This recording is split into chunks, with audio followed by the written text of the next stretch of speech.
大家好，我是丽姐，欢迎大家来听相亲故事，感谢大家的订阅。今天要跟大家分享一个关于跨海婚恋的故事。这故事里头有文化差异，有家庭冲突，更有许多人对彼此不了解而产生的误会。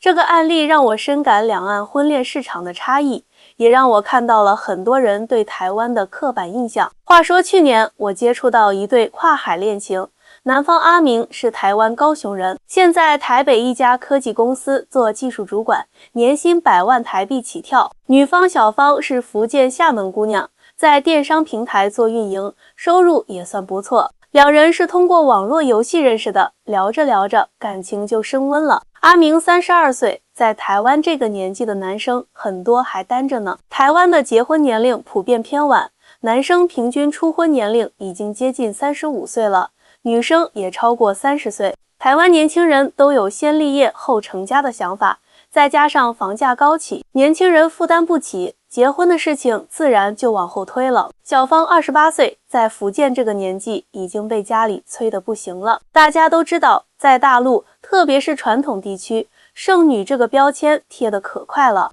父母亲戚3天2头问对象找到了没，搞得小芳压力山大。两人网恋1年后，阿明飞到厦门见了小芳的父母，小芳父母对这个台湾女婿第一印象还不错，觉得人彬彬有礼，谈吐不俗。但是问起家底的时候，态度就微妙起来了。台湾人均收入才多少啊？听说台湾经济不行了，年轻人都找不到工作，是不是啊？小芳爸爸直接开问，阿明有点懵，解释道：伯父，我在科技业工作，收入还算稳定。科技业是什么意思？就是修电脑的吗？小芳妈妈插嘴道。我听到这里就忍不住笑了，这就是很多大陆人对台湾的刻板印象啊，认为台湾很穷，发展落后，不如大陆城市繁华。殊不知，台湾的人均 GDP 长期位居亚洲前列，社会保障完善，医疗水平世界一流，教育普及率高，产业结构合理，特别是台湾的科技业可不简单，台积电、鸿海、华硕、红旗，哪个不是响当当的企业？半导体制造更是台湾的王牌产业，全球芯片代工市场台积电一家就占了超过50%。这些高端产业带动了台湾经济，创造了大量高薪职位。回到故事，当阿明表示想和小芳结婚时，小芳父母开出了58万人民币的彩礼要求。我们小芳可是大学毕业，有稳定工作，模样又标致，在本地彩礼至少也要40万起步。你是台湾人，还要加上原价费，58万不过分吧？阿明听后目瞪口呆，不知如何回应。在台湾根本没有彩礼这一说，两岸婚恋文化真是天差地别。大陆特别是农村地区，彩礼是必不可少的环节，而且近年来彩礼金额水涨船高，动辄几十万。彩礼背后有着复杂的社会因素，一方面是传统习俗的延续，代表着男方对女方的重视；另一方面也是女方家庭对女儿未来生活的一种保障。而台湾婚恋市场完全不同，台湾人结婚讲究的是两情相悦，男女双方家庭通常各自负担婚礼费用，不存在彩礼文化，即使有，也只是象征性的过大礼，金额不会太高，主要是表达敬意。阿明回台湾后，将这事告诉了父母，他父母更是震惊不已。58万台币吗？阿明爸爸问。不是，是人民币。阿明回答。哎呀，那差不多要200多万台币啊，这不是在卖女儿吗？阿明妈妈惊呼。这个金额在台湾人看来确实离谱。要知道，在台北买一套小户型公寓的首付也就300-400万台币，一下拿出200多万台币作为彩礼，对普通台湾家庭来说负担太重了。阿明爱小芳，但也陷入了两难。他给我打电话咨询时，我就明白这是典型的文化冲突案例。丽姐，我该怎么办？我爱小芳，但我父母认为这是变相的买卖婚姻，他们无法接受。小芳说，她也不想要那么多彩礼，但她父母坚持，她很为难。阿明在电话那头叹气，阿明啊，这个情况很微妙，你得先理解两边的立场。我耐心地分析道，在大陆，特别是福建这种传统地区，彩礼不仅仅是钱的问题，更是面子问题。小芳父母可能觉得女儿嫁得远，彩礼低了，亲戚邻居会说闲话，好像女儿不值钱似的。可是丽姐，在台湾完全没有这种习俗啊！我爸妈觉得花这么多钱买一个媳妇，简直匪夷所思。阿明急得像热锅上的蚂蚁。我知道这种情况下需要有人出面做文化调解，于是我建议阿明先别急着回绝，我来当这个红娘间文化大使，跟小芳父母聊一聊。接下来的一周，我专门飞到厦门，约了小芳父母吃饭。席间，我才发现问题的关键所在。小芳父母对台湾的了解还停留在20年前，台湾不是经济不行了吗？我们看新闻说，台湾年买不起房叫五斗米青年。小芳爸爸一脸疑惑，啊呀，您说的是22K 啦。我笑着纠正，那是很多年前的事了。现在台湾平均薪资早就上去了，特别是科技业，薪水水平非常可观。阿明在台北科技公司做主管，年收入超过新台币100万，折合人民币20多万呢。真的假的？小芳妈妈将信将疑。那为啥我表姐的女儿嫁到台中，说生活很辛苦啊？我耐心解释，台湾和大陆一样，也有贫富差距，也有行业收入差别，但总体来说，台湾社会非常发达，生活水平高着呢。您知道吗？台湾的医疗保险制度全民覆盖，看病只要几十块钱台币，生大病有重大伤病卡几乎不用花钱。教育资源丰富，大学入学率高达95%以上，社会福利完善，老人有敬老金，小孩有育儿补贴。看着他们半信半疑的表情，我拿出手机，打开了几个台湾资讯网站，给他们看台北、高雄的城市建设、科技园区和生活水平。您们有没有注意到，台湾的国际品牌很多？红旗、华硕的电脑、HTC 的手机，还有全球第一的芯片代工厂台积电，这些都是世界级企业。阿明就在相关产业工作，前景非常好。那为什么我们总听说台湾经济不行啊？小芳爸爸不解地问。这就涉及到信息差了。我解释道，我们看到的新闻往往有选择性，负面消息传播得快。实际上，台湾的人均 GDP 接近3万美元，比大陆大部分地区都高。台湾的困境是高度依赖出口和国际市场波动，以及内部政治因素导致的经济政策摇摆，但整体发展水平依然很高。饭局结束时，我看得出小芳父母的态度有所松动，但关于彩礼，他们仍然坚持。丽姐，这不仅是钱的问题，小芳妈妈小声说，我们女儿嫁那么远，万一受委屈了怎么办？这彩礼也是给她做保障啊。原来如此，这是许多大陆父母的共同忧虑，特别是女儿远嫁，在他们看来，高额彩礼是对女儿的一种保护，是男方家庭诚意的体现，也是女儿在新家庭地位的象征。我又约了阿明视频聊了聊，明确了他的经济条件和对小芳的感情。随后，我给双方出了个折中方案，彩礼降到20万人民币，但阿明需要在台北给小芳单独购置一套小公寓作为结婚礼物，房产证上写小芳一个人的名字。这比58万彩礼更有诚意，也更实际。我对小芳父母说，房子是实打实的财产，保值升值，而且是女儿的私产，这才是真正的保障。小芳父母一听有道理，加上我之前给他们普及的台湾社会发展水平和阿明的个人条件，终于点头同意了。阿明那边呢，虽然台北房价不低，但他工作多年，已有一定积蓄，父母也愿意资助一部分。更重要的是，台湾银行的房贷利率较低，月供压力不会太大。这个方案既符合台湾人的婚恋理念，给妻子实质性的保障，又顾及了大陆家长的面子问题。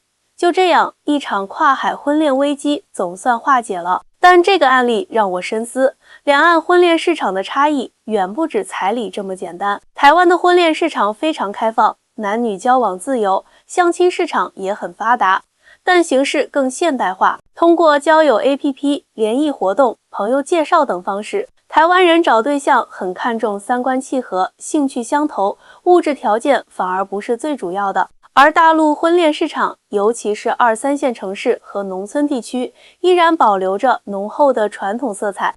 男方有房有车是基本要求，女方贤惠，顾家是传统期望，父母介入度高，往往全程参与，甚至主导子女的婚恋决策。这些差异源于两岸社会发展道路的不同。台湾经历了较早的现代化转型，受到欧美文化影响深，社会价值观更趋向西方个人主义。大陆则传统文化根深蒂固，集体主义色彩浓厚，家庭在个人决策中的影响力更大。婚姻是人生大事，更是两个家庭的结合。跨海婚恋面临的不仅是距离的阻隔，更是文化的碰撞。我常常建议这样的情侣一定要提前了解彼此的文化背景、家庭期望，做好充分的沟通。回到阿明和小芳的故事，随着婚期临近，新的问题又来了。小芳父母提出结婚仪式要在厦门办，按照福建传统习俗来。我们这边讲究3朝回门，新婚第3天，女方回娘家，男方要给红包，亲家要摆酒席。小芳妈妈对我说，还有开箱习俗，婚前要给女儿准备嫁妆，所有家具家电都要是新的，男方家人要来检查验收。阿明听了直摇头，丽姐，台湾结婚简单多了，我们通常就是订婚宴、结婚宴2场，有些年轻人甚至只办1场。礼金都是包在红包里，亲友随份子钱，没那么多复杂规矩。我明白，这又是一次文化冲突。福建婚俗属于中国南方系统，仪式感极强，流程繁复，讲究风光。台湾虽然也保留了部分中华传统婚俗，但经过现代化洗礼，很多年轻人追求简约实用。经过协商，最终决定在厦门和台北各办1场婚宴。厦门这边尊重传统，满足长辈期望；台北那边从简，主要是方便阿明的亲友参加。婚礼筹备期间，阿明按计划在台北买了一套60平方米的小公寓，房产证上写了小芳一个人的名字。这个消息传到厦门，小芳父母终于彻底放心了。他们原本担心女儿嫁到台湾会受欺负，现在看到阿明这么重视女儿，悬着的心总算落地。阿明比我想象的条件好太多了。小芳爸爸私下跟我说，我们其实是担心女儿嫁得太远，台湾那边什么情况也不了解，所以才要那么多彩礼。现在看来是我们孤陋寡闻了。我笑着解释，这就是信息差造成的误会啊！很多大陆人对台湾的印象还停留在很多年前，不知道台湾社会其实很发达。台湾的优势产业，比如电子信息、精密机械、医药健康等领域都处于世界前列。台湾的社会福利也很完善，比如全民健保，小至感冒，大至癌症，医疗费用负担都很轻。听说台湾物价很高啊，生活成本大不大？小芳妈妈关切地问。物价确实比大陆部分地区高，但工资水平也高吗？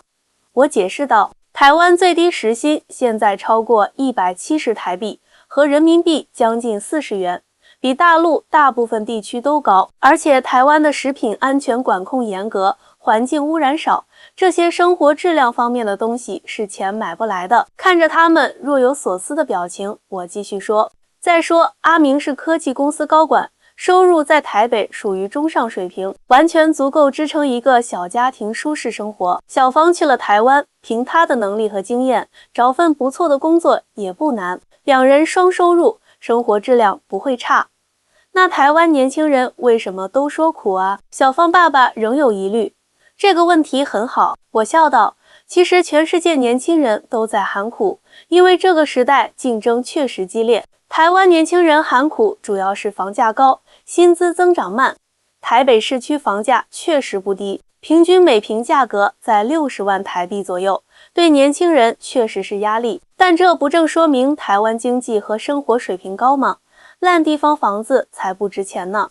随着婚期临近，小芳开始担心在台湾的生活和工作问题。丽姐，我听说台湾人对大陆人有偏见，我去了会不会找不到工作，或者被排挤啊？这个担心有点道理，但也不必过虑。我实事求是地说，台湾社会确实有些人对大陆有刻板印象，可能会有些小摩擦，但台湾人整体素质很高，特别是年轻一代，思想开放，对人友善。只要你融入当地生活，尊重当地习惯，慢慢会被接受的。至于工作，台湾对大陆配偶确实有些限制，但随着居留时间延长，可以申请的工作范围会扩大。而且小芳你在电商运营方面有经验，可以考虑在台湾的跨境电商企业找机会，那些公司正需要了解大陆市场的人才，实在不行还可以做自由工作者，远程为大陆企业服务。婚礼当天，厦门下着小雨，但丝毫没有影响喜庆的氛围。小芳穿着传统中式礼服，阿明一身笔挺西装，两人举行了简单而温馨的仪式。饭桌上，我注意到阿明父母和小芳父母聊得火热。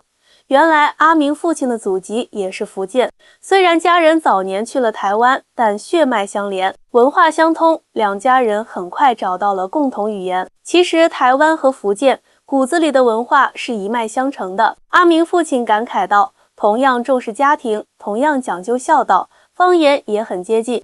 我小时候还跟着父母拜妈祖呢。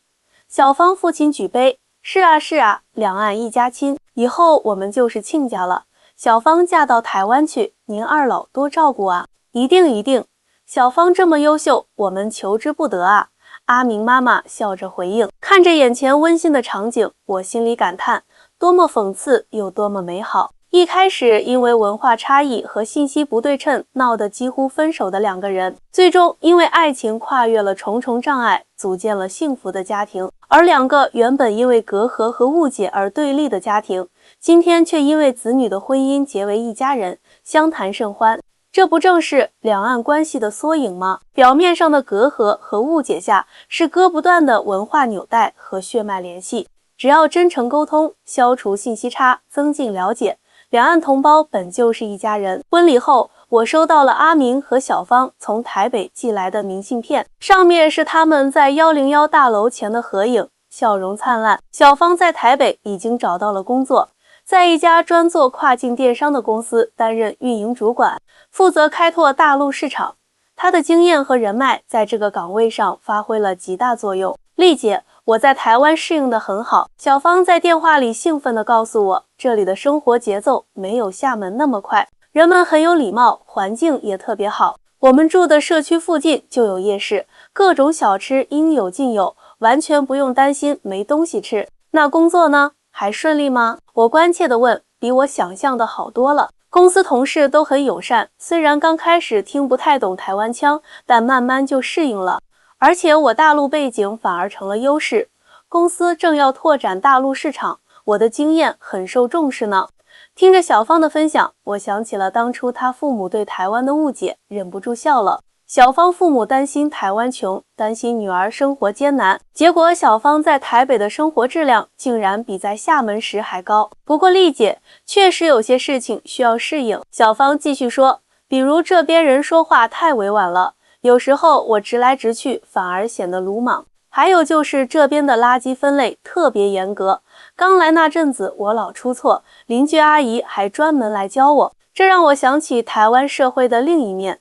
公民素质普遍较高，环保意识强，社会秩序良好，这些都是台湾社会发展的重要指标，却往往被大陆民众忽略。半年后，小芳父母去台湾探亲，回来后对台湾的印象彻底改变了。丽姐，我们真是孤陋寡闻啊！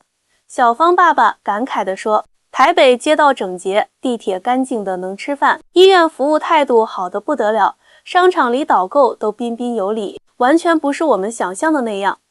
我最惊讶的是他们的健保系统。小芳妈妈接话道，我在台北不小心扭到脚，去医院看诊、挂号、检查、拿药全加起来才花了不到200台币，折合人民币才50-60块钱，在大陆少说也得几百块啊。台湾的全民健保确实是世界一流水平。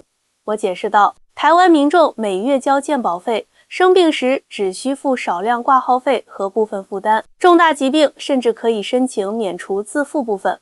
这种高福利制度是台湾社会发达的重要标志。还有他们的老人福利。小芳爸爸继续说，阿明他爷爷已经80多岁了，每个月政府还给发敬老金，社区有免费的老人活动中心，提供各种课程和娱乐设施，这在大陆很多地方想都不敢想啊。我点点头。台湾老龄化严重，但养老体系相对完善，除了政府补助，还有社区照顾关怀据点，日间照顾中心等配套设施，让老人能够有尊严的安享晚年。不过，台湾也有问题。小芳爸爸补充道，物价确实比大陆高，特别是水果蔬菜，房价也高得吓人。小芳他们那套60平米的小公寓居然要700多万台币，合人民币将近160万。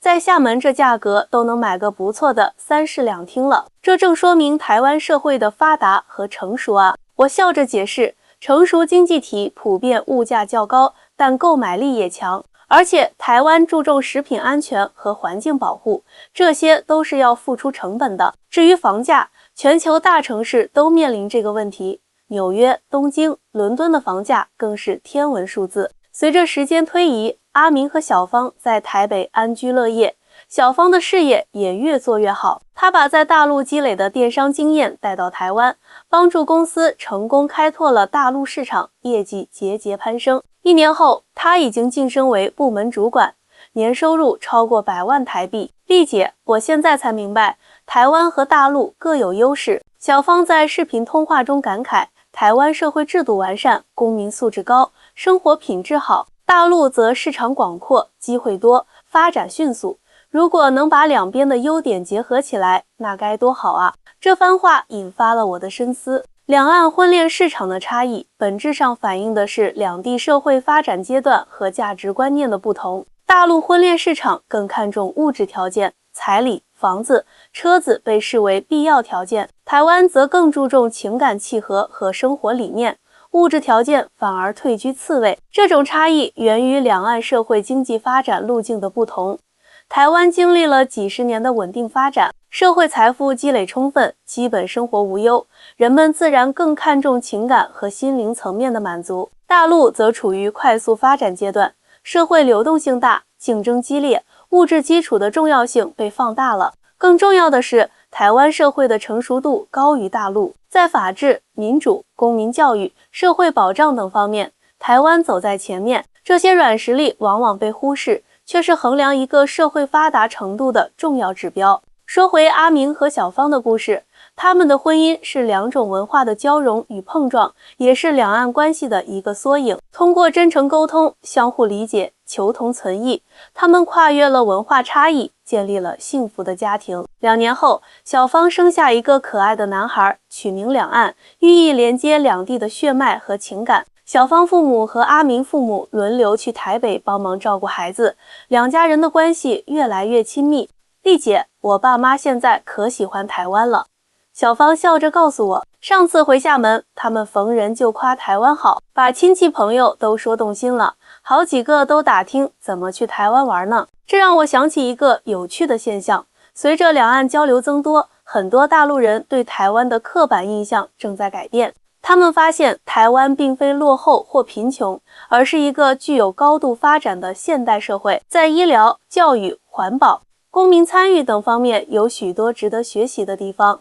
同样，很多台湾人通过与大陆同胞的接触，也打破了对大陆的偏见，认识到大陆的巨大进步和无限机遇。这种相互了解和认识，正是推动两岸关系向前发展的重要力量。丽姐，说实话，当初要不是你从中调解，我和阿明可能就分手了。小芳真诚地说，你不仅是红娘，更是文化大使啊。我笑着摆摆手，婚姻是缘分，我只是顺水推舟罢了。更重要的是，你们彼此真心相爱，愿意为对方付出和妥协，这才是婚姻长久的秘诀啊。